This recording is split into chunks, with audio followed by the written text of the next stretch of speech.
বন্ধুগণ কোনাকাঞ্চির মধ্যে যা কিছু আছে নিয়ে আসুন, হয়ে যেতে পারেন আপনিও সেরার সেরা। কি কইতাম বন্ধুগণ, দুঃখের কথা সকালবেলা ঘুম থেকে উঠে রান্না বান্নার মছি বাচ্চাতে কি পরিমাণ মাথার উপর তিরিং বিরিং করে, আসলে যেসব আপাদের মাথার উপর নাচে তারাই ভালো করে জানে।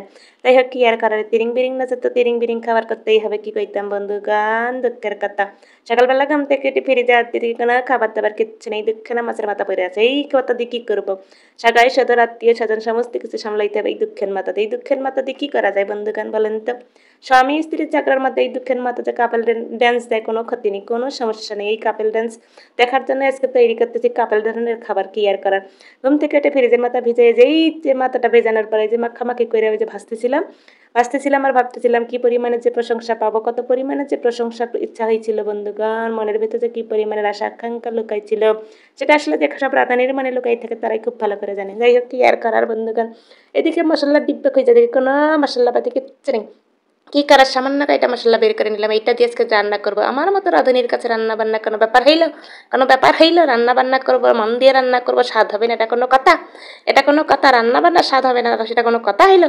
যাই হোক, মাথাটা উল্টাই পাল্টাই ভাসতেছিলাম আর ভাবতেছিলাম পোড়া জীবনটার ভিতরে যে কি পরিমাণে দুঃখ কষ্ট জমা হয়ে আছে, এই বিবাহিত জীবনে যে কি পরিমাণে দুঃখ কষ্ট জ্বালা যন্ত্রণা পাইছি বন্ধুরা। যেসব রাঁধুনি আবার মানে এই বিবাহিত জীবনের অত্যাচার আছে তারা খুব ভালো করেই জানে, আমার মতো রাঁধুনির অত্যাচারে জীবনটা শেষ তো স্নজ হয়ে গেছে। স্বামী সন্তান যাদের উপরে নাচানাচারি করে ঝাপাঝাপি করে তাদের জীবনে যে কিছু থাকে না সেটা আসলে রাঁধুনিরাই ভালো করে জানে। কি আর কইতাম বন্ধুগান, 4টা ফাঁসফোড়ন দিয়ে দিলাম আর 4টা মরিচ দিলাম। এই ফাঁসফোড়ন দিয়েই রান্নার অসম্ভব স্বাদের রেসিপি একটা তৈরি করে নেব।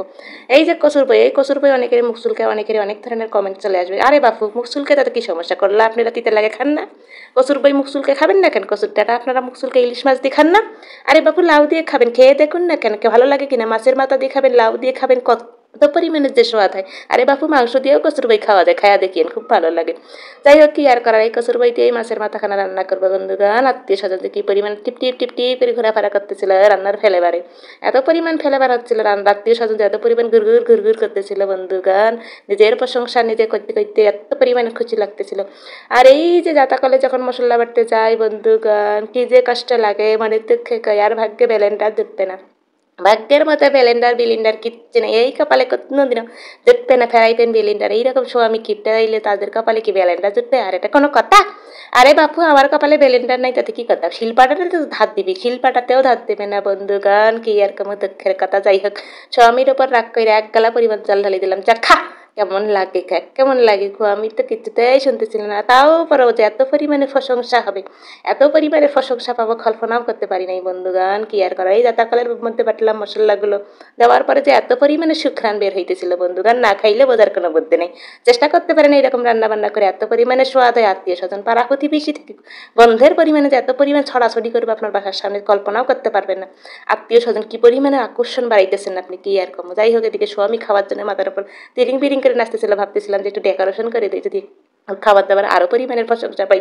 এত পরিমাণের প্রশংসা পাইছি আপা গো, এত পরিমাণের প্রশংসা পাইছি, প্রশংসায় পঞ্চমুখ পঞ্চমুখ। আপনারাও ঠেরাই করতে পারেন এরকম একটা রান্না বান্না। তো আজকের মতো এ পর্যন্ত, bye bye, tata, love you.